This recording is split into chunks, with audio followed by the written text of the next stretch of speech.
خواہ صاحب، سب سے پہلے تو میں ایک کلپ چلانا چاہوں گا D G I S P R کی جو پریس کانفرنس ہے، اس میں انہوں نے کچھ جو انڈین میڈیا پر جو گفتگو ہو رہی ہے آج کل، جس میں کہ ایک نیکسس نظر آ رہا ہے انڈین سیکورٹی اسٹیبلشمنٹ اور افغان طالبان کا، تو اس کے حوالے سے D G I S P R نے ایک بات کی، ذرا سنیں۔ اس سال بھارت کے ساتھ افغانستان بھی پاکستان کو مل کر چھوڑے گا، یہ بھی آج آپ کو بتا دیں۔ یہ بھائی جان ہندوستانی میڈیا پہ آ کے کہہ رہے ہیں کہ یہ جو 2026 ہے اس میں بھارت اور افغانستان مل کے پاکستان پہ حملہ کریں گے۔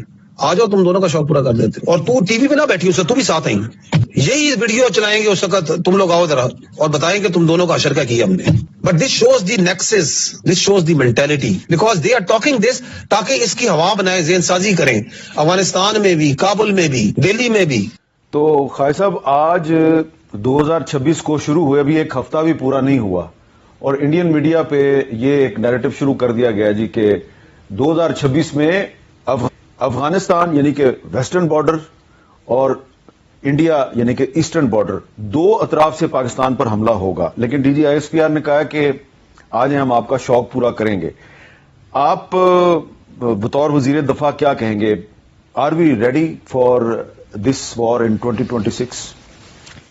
کہ الحمدللہ، بسم اللہ الرحمن الرحیم، میر صاحب، ہم بالکل تیار ہیں اللہ کے فضل سے، اور ہم نے اپنی تیاری جو ہے اس کا میری پچھلے سال میں جو ہے اس کو ثابت بھی کیا ہے کہ ہم تیار تھے، اور اس تیاری کی وجہ سے اور اللہ تعالیٰ کی مدد جو ہے اس کی وجہ سے مینلی سب کچھ وہی کرتا ہے، اسی کی آشیرواد ہوتی ہے، اس کی برکتیں ہوتی ہیں۔ تو ہم نے ان کو جس طرح منہ توڑ جواب دیا ہے، اس سے ظاہر ہوتا ہے، یہ سب سے بڑا ثبوت ہے کہ ہم تیار تھے، اور ہم نے بر وقت جو ہے ان کو جواب دیا، اور ساری دنیا نے دیکھا کہ مودی کس طرح جو ہے وہ اس کو پھینٹی پڑی ہے، اور کس طرح وہ جو ہے اپنے ملک میں بھی اور اپنے ملک سے باہر بھی جو ہے اس کی ٹکے کی عزت نہیں رہی۔ اچھا، 2025 میں جب مودی کو پھینٹی پڑ رہی تھی تو وہ بیچ میں ٹرمپ کو لے آئے، اور اب مانتے نہیں ہیں وہ، لیکن اب اتنی ایویڈنس آ گئی ہے کہ اب وہ اس کو ڈینائی بھی نہیں کر سکتے، تو مودی صاحب جو ہیں وہ ٹرمپ کو بیچ میں لے آئے، اور ان کی جو پھینٹی کا جو میگنیچیوڈ تھا وہ کچھ کم ہو گیا، یعنی کہ اتنی زیادہ پھینٹی نہیں پڑی جتنی ان کو پڑنی چاہیے تھی، پھر بھی کافی پڑ گئی۔ اب ٹرمپ صاحب جو ہیں انہوں نے خود ایک ایسا کام کر دیا ہے کہ مورلی بھی اور پولیٹیکلی بھی وہ اس قابل نہیں ہے کہ اب وہ کسی ملک کو کہیں کہ بھائی تم دوسرے ملک کے ساتھ لڑائی نہ کرو۔ تو آپ کو کیا لگتا ہے کہ مودی یعنی کہ انڈیا جو ہے وہ یہ ایڈونچر کر لے گا، یا وہ پھر کوشش کرے گا کہ ایک حملہ کر کے افغان طالبان کو ساتھ ملا کے پھر وہ ٹرمپ صاحب کو بیچ میں ڈالے گا کہ جی بس ہماری سیز فائر کروا دیں؟ دیکھیں، میں جیسے کہ آپ نے کہا ہے، میری بھی یہی انفارمیشن ہے کہ at a very early stage جو پچھلا جو ہمارا ان کے ساتھ باؤٹ ہوا ہے اس میں اس نے امریکہ کو اپروچ کر لیا تھا۔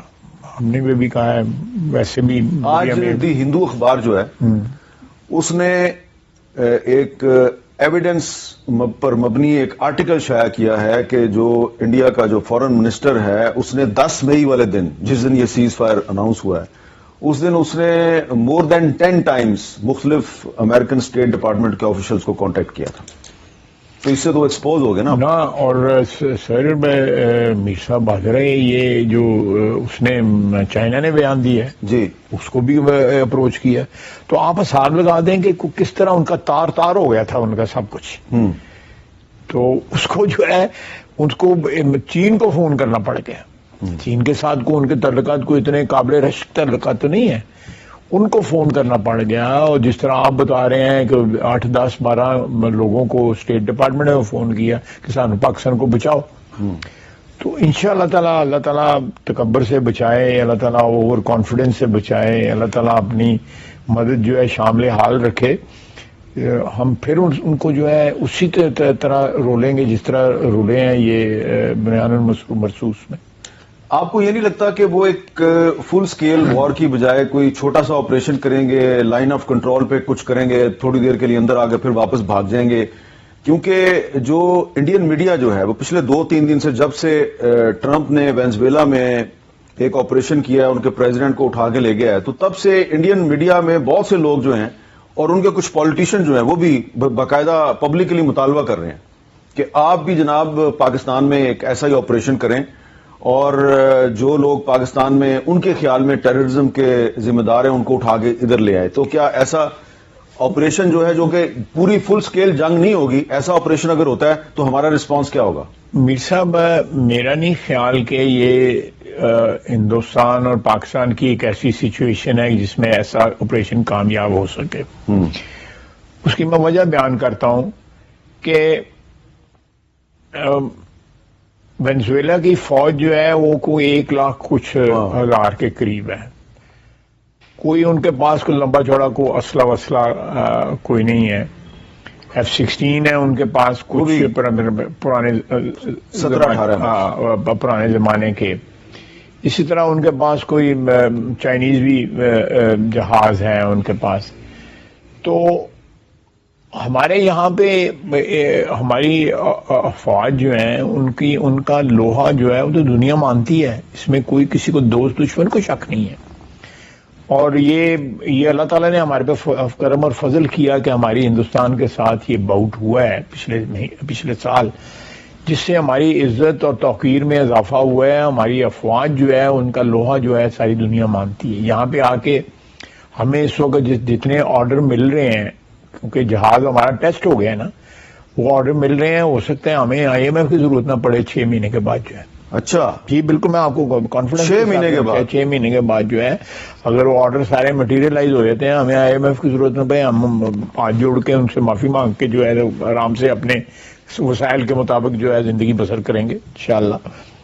تو یہ اس قسم کا ایڈونچر کرنا, دیکھیں آپ کو یاد ہوگا کہ ماضی میں آج سے کوئی 2-3 سال قبل جو ہے انہوں نے یہاں پہ کچھ لوگوں کو مارا تھا, کوئی بندے بھیجے تھے, اور واشنگٹن پوسٹ نے پوری ایک انویسٹیگیٹو سٹوری کے ذریعے ان کا لنک ثابت کیا کہ یہ جو بندے پاکستان میں مارے گئے ہیں کشمیری تھے زیادہ تر, ان کے پیچھے انڈین انٹیلیجنس ایجنسی را شامل تھی. بالکل آپ صحیح کہہ رہے ہیں, اور انہوں نے لوکل بندے ہائر کر کے یہ کام کیا.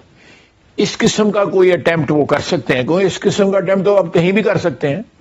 وہ انہوں نے کینیڈا کر دیا, بھارت نے کینیڈا بھی تو کیا تھا نا سکھوں کے خلاف جو ہے, اور اٹیمپٹ جو ہے انہوں نے US میں بھی کیا, آپ کو وہ بھی پتا ہے کہ US میں کیا. اس قسم کا کوئی اٹیمپٹ کر سکتے ہیں, لیکن وہ بھی بڑا مشکل ہوگا. جو حالات اتنے تبدیل ہو گئے ہیں مئی 2025 کے بعد جو ہے کہ کانفیڈنس جو ہے ہندوستان کا بڑا شیٹر ہو گیا ہوا ہے, بہت شیٹر ہو گیا ہوا, اور اسی لیے اب وہ افغان طالبان کو استعمال کر رہا ہے. افغان طالبان, میں تو پہلے بھی کہتا تھا, میں تو ایک قصور مجھ سے ہوا ہے کہ جب وہ کابل آئے ہیں ٹیک اوور انہوں نے کیا ہے تو میں نے امیدیں ان سے باندھ لی اور ٹویٹ بھی کیا اس کے اوپر, لیکن وہ امیدیں جو ہے وہ کیا کہتے ہیں نقش برآب ثابت ہوئی میری جو ہے, اور میں اس کی اب ایکسپلینیشن دیتا رہتا ہوں. تو میرا خیال ہے کہ اول اور آخر طالبان بھی جو ہے وہ قابل اعتبار لوگ نہیں ہیں, قطعی طور پر قابل اعتبار ہیں. ان کی کوئی بھی فرینچائز جو ہے, چاہے وہ افغان فرینچائز ہے یا وہ TTP ہے جو دوسری پاکستانی فرینچائز جو ہے, وہ کوئی بھی قابل اعتبار نہیں ہے. یہ ہندوستان کے ساتھ ملے ہوئے ہیں. اگر کوئی سمجھتا ہے کہ ان کے اوپر کیا جا سکتا ہے, تو میں جن لوگوں کی بات کر رہا ہوں, ہمارے جو حکمران ہیں KP کے اندر, وہ ان کو بتا دیتے ہیں. KPK کی حکومت میں شامل لوگ اس کو بتا دیتے ہیں, طالبان کو بتا دیتے ہیں. جم کے چلے بھیا, جم کے چلے جنرل کا موٹر سائیکل مرزا صاحب, آپ کے جو لیڈر ہیں عوام پاکستان پارٹی, شاید خاقان عباسی صاحب, وہ بھی بات کرتے ہیں ملاقاتیں ہونی چاہیے, مزاق ہونا چاہیے, جمہوریت کے اوپر بات ہونی چاہیے, لا اینڈ آرڈر کے اوپر بات ہونی چاہیے, باتیں سارے کر رہے ہیں. اب حکومت کی طرف سے اب رانا ثناء اللہ صاحب یہ بات کرتے ہیں تو ظاہر ان سے اب سینئر کون ہو سکتا ہے. وہ کہہ رہے ہیں کہ یہ ساری باتیں جو ہو رہی ہیں میرے قائد محترم شہباز شریف صاحب نے جو کی ہیں, وہ ہمارے جو تاحیات قائد ہیں ان کی مرضی سے کی ہیں. انہوں نے یہ بھی کہا کہ سب سے ان کی مرضی سے بھی کی, انہوں نے خود بہت بات نہیں کی. لیکن یہ بات آگے بڑھ کیوں نہیں رہی مرزا صاحب؟ دیکھیے کچھ حد درمی ہے میرے خیال سے دونوں طرف, اور اس میں اگر آپ اجازت دیں تو جو آپ کا اور چودھری غلام حسین صاحب کا جو فیوریٹ لیڈر ہے نا، وہ تھوڑی سی اس قسم کی زبان استعمال کر لیتا ہے کہ پھر دوسری طرف سے بہت ریئیکشن آ جاتا ہے، پھر دوسری طرف سے بھی ریئیکشن آ جاتا ہے. تو تھوڑا سا اگر لوگ جو ہیں وہ اپنی میکسیملسٹ پوزیشن سے پیچھے ہٹ جائیں تو یہ ہو سکتا ہے. مطلب دیکھیں، جب کبھی نہ کبھی یہ معاملہ سالو ہوگا نا تو مذاکرات پہ ہی ہوگا. ہم ہندوستان سے بات کرنے کے لیے تیار ہیں. یہ چیئرمین اسپیکر نیشنل اسمبلی سے آیا صادق صاحب، صدر آیا صادق صاحب نے اس سے جے شنکر سے ہاتھ ملایا. یہ حماس اور اسرائیل بات کرتا ہے تو کوئی وجہ نہیں ہے کہ عمران خان اور مسلم لیگ کے لیڈران اور پیپلز پارٹی کے لیڈران اور جس اور لوگوں کی نشاندہی کی رانا ثنا نے، وہ کوئی بات نہ کر لیں. اب وہ بات ظاہر کہ اس لیول پہ نہیں ہوگی. ان کے نمبر 2 یا نمبر 3 لوگ آپس میں پہلے بات کر لیں گے اور کچھ کر لیں گے، لیکن تھوڑی دونوں طرف سے تھوڑی سی نرمی دکھانی چاہیے. اگر لوگ میکسیملسٹ پوزیشن پہ ہوں گے نا کہ میں ان کو دکھاؤں گا یا میں اس کو سمجھاؤں گا یا میں اس کو ٹھیک کروں گا، تو پھر کام آگے نہیں پڑے گا. ہم تھوڑی سی بالکل صحیح ہے. اچھا غلام حسین صاحب، آج محترم اسپیکر ایاز حق صاحب کی سینئر صحافی سے ملاقات ہوئی. وہ کہہ رہے ہیں کہ یہ بیانات دیتے ہیں ہمارے لیڈر محمود خان اجغئی صاحب ہیں، ان کو لیڈر اپوزیشن بنائیں، لیکن انہی کے کچھ لوگ ملتے ہیں وہ کہتے ہیں کہ ان کو لیڈر اپوزیشن نہ بنائیں. اب پرابلم یہ ہے کہ پی ٹی آئی کے اندر یہ ایک تضاد تو ہے، باتیں کچھ ہوتی ہیں بظاہر، اندر کھاتے وہ کچھ اور بات کر رہے ہوتے ہیں. یہ بھی اب تاثر بن رہا ہے کہ جی پارٹی کی میجورٹی یہی سمجھتی ہے کہ جی قائد اندر ہی بند رہے اور باہر ہماری سیاست چلتی رہے. تو بات تو بالکل یہ بھی سمجھ میں آتی ہے کہ اسپیکر صاحب نے آن دا ریکارڈ صحافیوں کے سامنے یہ بات کی ہے، گو کہ انہوں نے نام نہیں بتایا کہ کس نے ان کو کب بولا ہے. جی چوہے صاحب.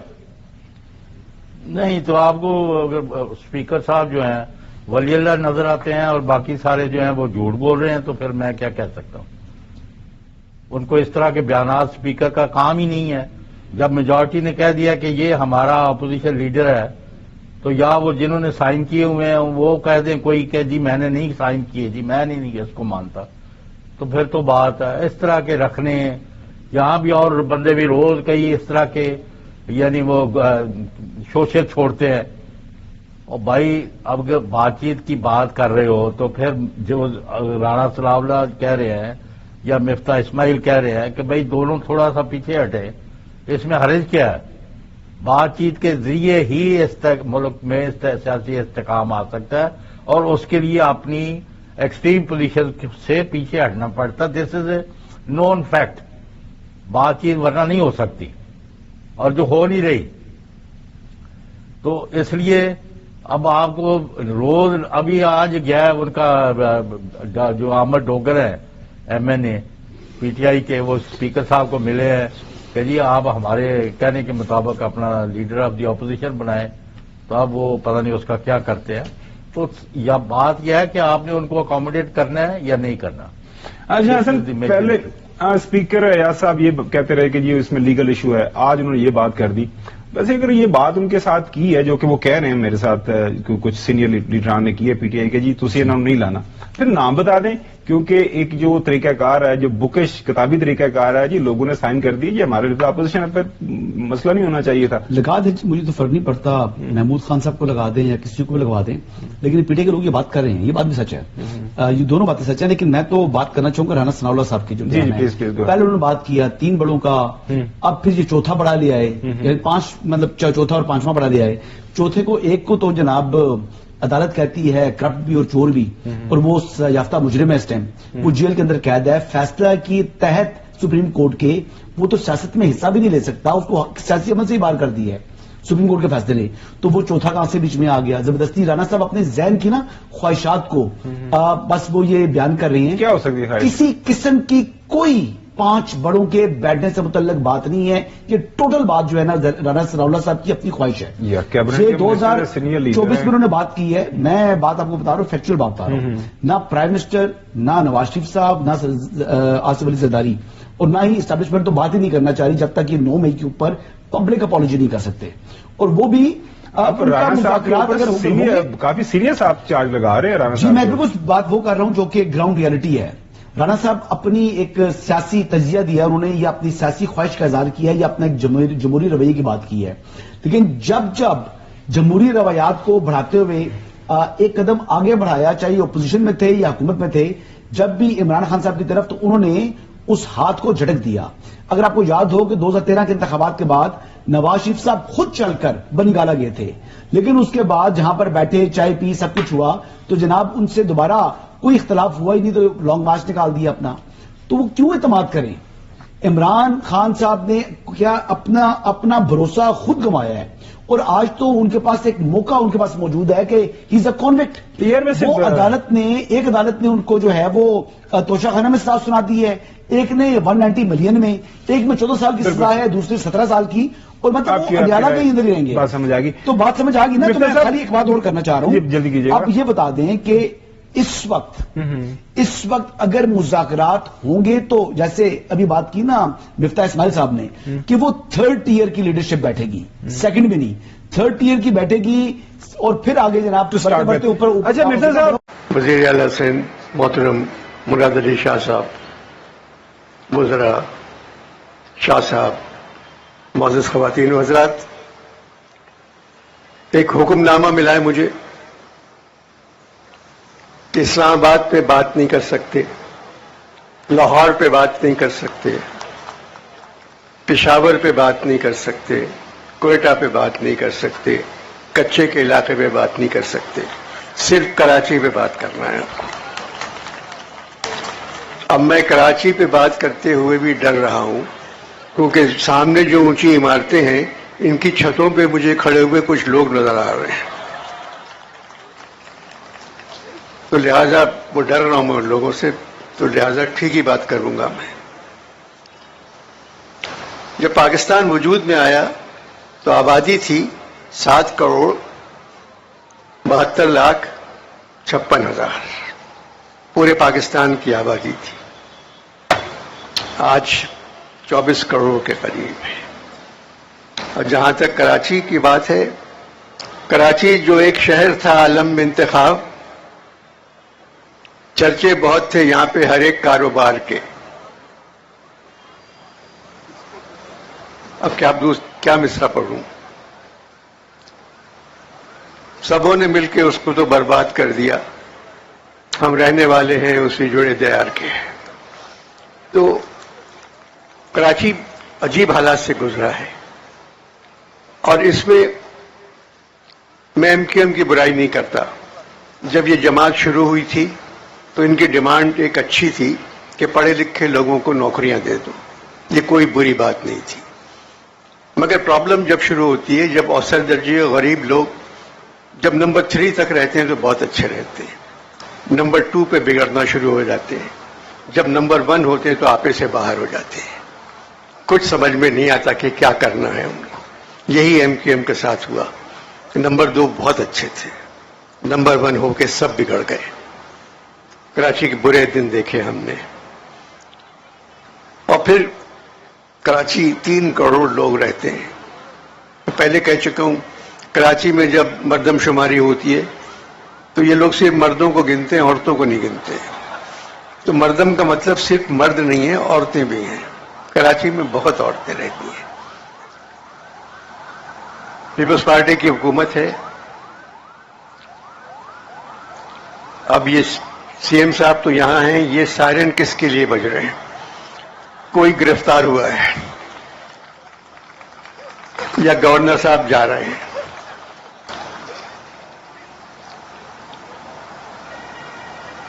بڑا شہر ہے, بڑے لوگ رہتے ہیں یہاں,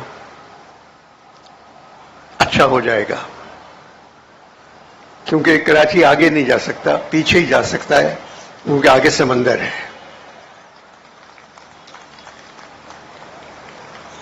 مراد علی شاہ صاحب خود انجینئر ہیں, باہر کے پڑھے ہوئے ہیں, وہ جانتے ہیں کہ کیا کرنا چاہیے. مرتضیٰ نوجوان ہیں, لگتے نوجوان ہیں, اور مگر کپڑے ایسے پہنتے ہیں, مگر عمر ہے ان کی کافی. وہ میئر ہیں. آج حیرت کی بات ہے کہ اردو کانفرنس ہو رہی ہے, اس میں شاہ صاحب کروا رہے ہیں اور خود جینز اور جیکٹ پہن کے آئے ہیں. یہ اردو کے اوپر ایک بری بات ہے. تو میں بات سنیے, بہت دنوں بعد میں نے ایک اچھی پاکستانی فلم دیکھی ابھی, جس میں شاہ صاحب ہیرو تھے. آرٹ کونسل کی فلم بہت دنوں بعد ایک اچھی پاکستانی فلم دیکھی میں، ہر سین میں شاہ صاحب تھے. مولا جٹ ہیں آرٹ کونسل کے. خوش رہیں، آپ لوگ بھی خوش رہیں.